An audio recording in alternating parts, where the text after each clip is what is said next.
The Misfits of Mars by Janson Davies. Chapter 1. The Misfit Crew.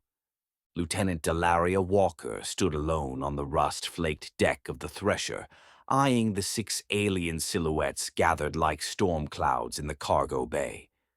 Each carried the weight of their criminal pasts and the bitterness of forced parole. None of them looked remotely thrilled to see a young human woman in command. All were the reluctant parolees from the Mars penal colony. The Thresher itself was a relic, its hull pockmarked from asteroid collisions and skirmishes long forgotten. Its command console hummed like a tired old droid, and the smell of ozone leaked from exposed wiring near the engine room. This ship wasn't a reward, it was punishment, and so was its crew. Dalaria's eyes met the towering, fanged gaze of Krulin, a Rumbek war criminal turned reluctant mechanic. Beside him, the blue-skinned tactician Zeke mumbled disdainfully, her brow furrowed with arrogance. The others, Vix the pyrotechnic Torgonian, the aquatic Ymar, a self-contained Drexian named Etstol, and the brooding reptilian Nox, radiated mutual hatred. Not just toward Dalaria, toward each other. "Let's get one thing straight," Dalaria said, her voice low but sharpened from years in the Altarian orphanage. "I didn't ask for this command, but I didn't ask to be born either. Life doesn't care what you want." Krullen snarled. "We don't take orders from fleet brats." Dalaria stepped closer, locking eyes with the beast. "Then consider me something worse than a brat. I survived Altaria. You survived prison. The difference? I never had walls to protect me from the monsters." Her words hung heavy in the air, slicing through bravado like a plasma blade. Estol drifted silently. Zeke cocked her head, curious. Even Nox blinked in cold calculation. Dalaria turned her back on them, walking toward the bridge. "Start your hate fest later. Right now, we're prepping for deep space maneuvers. Anyone who doesn't want to be here can try the airlock. I won't stop you." Silence. But behind her, gears hissed to life, hands fluttered in motion, and grudging footsteps echoed down the passageway. That was how command began. Not with respect, but with fear. And Dalaria understood that all too well. Chapter 2. The Altarian Edge. When Lieutenant Walker finally had a moment alone in her quarters, she didn't sleep. She didn't cry. She sharpened a knife, an old Altarian ritual for grounding the mind and remembering where you came from. Her quarters on the Thresher were Spartan. Metal cot, paint-peeling walls, and a single monitor blinking out diagnostics. No personal effects, no photographs, not because she hadn't brought any, because there were none to bring. She remembered the orphanage like a recurring wound. Altaria's institution for the forgotten and unwanted wasn't built for healing. It was built for survival. Every hallway reeked of cold rations and dried blood. The caregivers were not caregivers. They were guards, enforcers, predators in uniforms. Dalaria grew up learning quickly. Kindness was a liability, and weakness was fatal. There was a boy once, Masik, who tried to share food with another child. He was beaten so badly he never walked again. Dalaria never forgot the way he looked at her after that, still defiant, still proud, like mercy wasn't a mistake. She buried that pride deep inside herself, layering it beneath steel and cynicism. The knife she held now was Masik's, smuggled out of the orphanage the day she left, a sliver of memory that cut deeper than any blade. The crew had tested her earlier. Zeke tried to override engine protocols. Krulin refused a direct order during fire drills. Vix tampered with comm relays. But Dalaria wasn't rattled. She thrived in chaos. Her orphanage had taught her that leadership wasn't earned, it was seized. She instituted drills every morning. No excuses, no leniency. She assigned each misfit duties tailored to their worst tendencies, transforming sabotage into responsibility. Yamar, slippery and evasive, became the ship's primary sensor specialist, constantly monitoring nearby vessels with oily precision. Estol, formerly uncontainable, was tasked with data encryption, his helmeted form ideal for disappearing into code. Even Krullen, brute that he was, began tuning up the Thresher's archaic engine with something that almost resembled focus. Slowly, resentment turned to grudging curiosity. The crew didn't respect her yet, but they feared her less, and that, Dalaria knew, was progress. One night, while recalibrating the gravity modulator, Nox passed by without growling. Just a nod, barely perceptible, but it meant something. Dalaria didn't smile, but her grip on Masik's knife relaxed. Chapter 3. First Contact. 2 weeks into their maneuvers, the Thresher roamed the fringes of known space, past the orbit of Pluto, deeper still into the uncharted sectors known only in rumor as the Black Span. Every day, Dalaria ran simulations, issued test alerts, and demanded unity from anarchy. The ship had stopped resembling a floating prison and started looking, just barely, like a functional crew. But the crew's cohesion was brittle.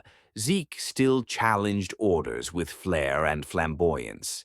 Vix refused to sit still unless explosives were involved. And Krullen, well, he obeyed, but always with a growl that made others reach for weapons. They weren't friends. They weren't even allies. But they were efficient. That was when the anomaly appeared. Umar detected it first, an unusual energy distortion just outside their long-range scanning net. Estol skipped through the ship's consoles, decrypting the signal with Estoliel precision. What emerged was not natural. It was a cluster, no, a fleet. Hundreds of vessels moving silently, shielded behind magnetic fog and quantum camouflage. An alien armada. Dalaria called a full alert, overriding Zeke's usual sarcastic commentary with chilling calm. This isn't a drill. We have a breach in proximity, unknown origin, unknown intent. The crew assembled in the war room, gathered around holographic projections of the incoming ships. Nox hissed softly. Those vessels aren't tagged by the Galactic Registry. We're looking at a new player. And they're enormous, Vix murmured, pointed teeth gleaming. Like moon-sized carriers. Someone's bringing war. Dalaria studied the lead vessel, larger than any known dreadnought. Its gravitational signature caused distortions in the background stars. This was no scout fleet. It was an invasion's vanguard. Do we engage? Krullen asked, cracking his knuckles like he already knew the answer. Dalaria exhaled. They haven't seen us yet. We're too small, too outdated. And that's exactly our advantage, she continued, her eyes flaring with dangerous clarity. We're going to board their flagship. The room went quiet. You're joking, Zeke whispered. I never joke, Dalaria replied. Prep infiltration protocols. We move in 12 hours. Yamar pulsed with nervous color. Estol dimmed his glow. In that moment, they weren't misfits anymore. They were operatives. Chapter 4. Deep Space Maneuvers. The Thresher was never designed for stealth. Its hull creaked, its engines coughed, and its sensor array still blinked like an old traffic light. But under Dalaria's command, the misfit crew had transformed it into a ghost. Zeke reprogrammed the signal transponders to mimic drifting debris. Estol cloaked their electromagnetic signature with a haze that scrambled nearby scanners. Vix fused an improvised silence shell around the thruster ports, allowing the ship to coast in near silence, floating toward the enemy like a forgotten relic. The alien fleet hovered ahead, still oblivious. Hundreds of ships spread like a metal continent across the stars. Their flagship loomed largest, a dread leviathan with spiked hull plating and a pulsating core that throbbed like a beating heart. Dalaria addressed her crew in the strategy chamber. Her tone wasn't harsh, but sharp. "We're threading a needle through fire," she said. "One wrong move and we're vaporized. I don't expect miracles. I expect implementation." The team nodded, not out of loyalty, but focused. Survival demanded it. Krullen and Nox prepared the boarding sequence, customizing the Thresher's ancient docking claw into a grappling blade designed to pierce the flagship's outer defenses. Yamar mapped the structural layout of the alien vessel from intercepted signals, decoding schematics in real time. It wasn't perfect, but it would have to do. Dalaria suited up in a pressure armor shell, modified by Vix with shock absorption and fireproof plating. Zeke armed herself with sonic daggers, Estel solidified his form for rock-solid defense, and even Krulin chose restraint over brute force, carrying a plasma arc in silent contemplation. The boarding began in total darkness, the Thresher slipping between carrier flanks like a phantom.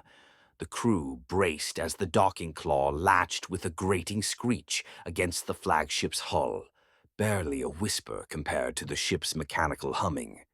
They entered through an external exhaust conduit, crawling through molten vents and narrow access tubes, each misstep threatening incineration. The interior was biological, veins of energy pulsating along walls like synthetic muscle, the air thick with pheromone clouds and alien telemetry. Dalaria led with silent precision. Her childhood had taught her stealth, not just as a tactic, but a way of life. They reached the command spire without detection. There, suspended in a web of neurofiber, floated the fleet admiral and their emperor, connected directly to the Hive network, issuing orders through thought alone. Dalaria raised her weapon, but she didn't fire. "Shut down the network," she said. The Emperor opened his 12 eyes. "You are alone." Dalaria stepped forward, her crew spread out behind her. "I never needed more." Chapter 5. The Alien Armada.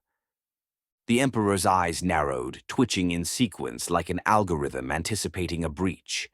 Around the chamber, strands of neurofiber crackled with data, pushing commands through the flagship like synaptic fire. One signal from their mind could summon annihilation. Dalaria didn't flinch. "You shut down the network, or I bleed it dry myself," she said, her pressure armor still warm from the crawl through exhaust vents. Her misfit crew formed a semicircle around the alien leaders, silent, tense, lethal. The Emperor laughed, a strange melodic vibration more felt than heard. "You bring lizards aboard my throne and threaten me? With what? Scraps?" Dalaria's left hand twitched, a signal. Estol released a dozen wisps of code and infiltrated the Emperor's cognitive uplink, severing key streams with vaporous finesse. Yamar launched an interference pulse into the command matrix, causing flagship systems to hiccup like a stunned beast. Suddenly, lights dimmed, power waned. The flagship began to drift. Dalaria stepped closer, knife now visible. "Scraps, you say? Funny. Scraps built me." Outside the command chamber, alien guards swarmed. Zeke activated her sonic daggers, deflecting 2 attackers with a whiplash of sonic shock. Nox barreled through another, claws slashing in disciplined arcs. Vix lobbed a detonation orb into the corridor, sealing the bulkhead behind them. Krullen stood between Dalaria and a phalanx of soldiers, growling softly. For once, his rage was loyalty. With their systems hijacked and command severed, the Admiral collapsed. The Emperor tried to ascend into the hive mind's backup relay, only to find Estel waiting, patiently, to delete him. Dalaria tapped into the diplomatic channel used by the alien fleet. Her voice echoed across the hundreds of ships. "This is Lieutenant Dalaria Walker of the Thresher. Your leaders have been captured. You stand down now, or I'll show you how misfits fight." Silence. Then, one by one, the alien ships powered down weapons and initiated withdrawal protocols. The armada dispersed like mist chased by wind. Dalaria sheathed her knife, then turned to her crew. "Let's take them home." Krullin chuckled. Zeke looked almost proud.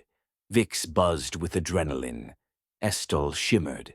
Nox offered a rare nod, and Yamar blinked a dozen respectful hues.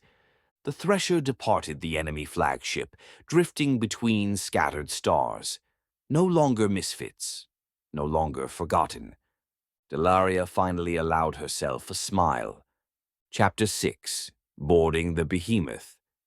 By the time the Thresher docked back at Earth's lunar station, Dalaria was already famous. Not because she wanted to be, she didn't, but because word of her crew's impossible infiltration had spread across every outpost in the galaxy like wildfire. News feeds replayed grainy visuals of the alien fleet retreating. Analysts argued over strategy, and pundits speculated about the rise of an outsider hero. She hated all of it. On board, things were quieter. Krullin sat in the mess hall, sharpening his plasma blade, but not grumbling for once. Zeke now wore her tactical visor even in downtime, claiming she liked the aesthetic of readiness.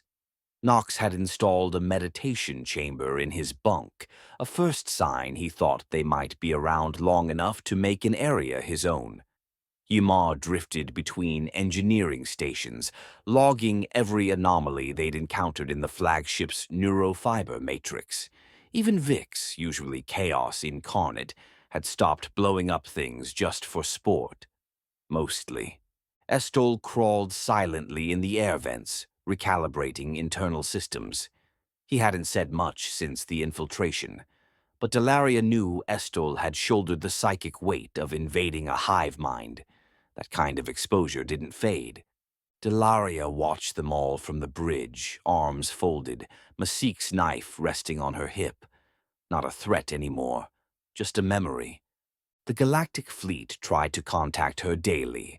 Admiral Trenz offered commendations. Minister Voraxis offered command of Galliant, the newest top-tier cruiser. Even the Prime Chancellor sent a personal message wrapped in diplomatic pomp. Dalaria declined them all.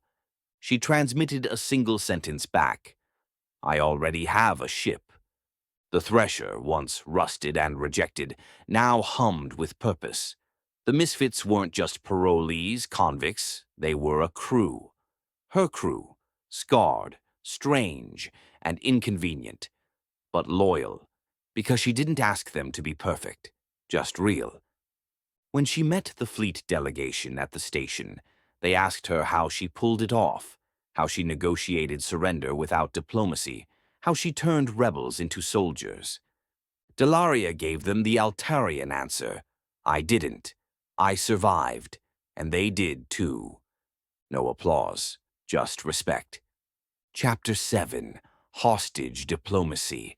Dalaria's choice to detain, not destroy, the alien emperor and fleet admiral didn't sit well with many in the Galactic Council.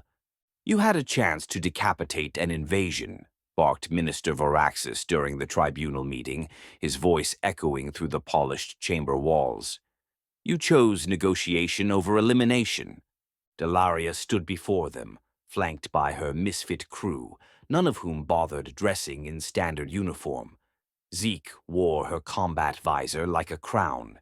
Vix crackled with latent heat. Krullin had oiled his blades in ceremonial silence, ready for combat should diplomacy fail.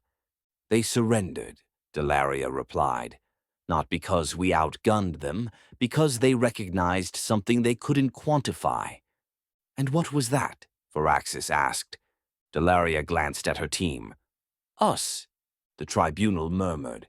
Counselors shifted uneasily. Some took notes, others narrowed their eyes. "The Emperor claimed your crew used illegal infiltration methods, that Estelle violated psychic boundaries protected by interspecies law." Estelle shimmered beside her, but spoke in binary pulses. Dalaria translated. Istall's severed links intended to erase our species. Let me be clear. No law favors the genocidal. The chamber fell quiet. Admiral Trenz leaned forward. So, what do you want, Lieutenant? Promotion? Immunity? Dalaria shook her head. I want autonomy. Leave Thresher alone. Leave my crew alone. Or put us back in the field where we belong. Gasps rippled. Zeke smirked. And the aliens? Someone asked. Their leaders remain in your custody. Dalaria turned toward the projection of the detained Emperor, suspended in a stasis chamber aboard the Thresher. They will return. But first, they'll learn why we fight the way we do. And how will you teach them? Varaxis snapped. Dalaria's voice cut like a blade. With truth and with courage.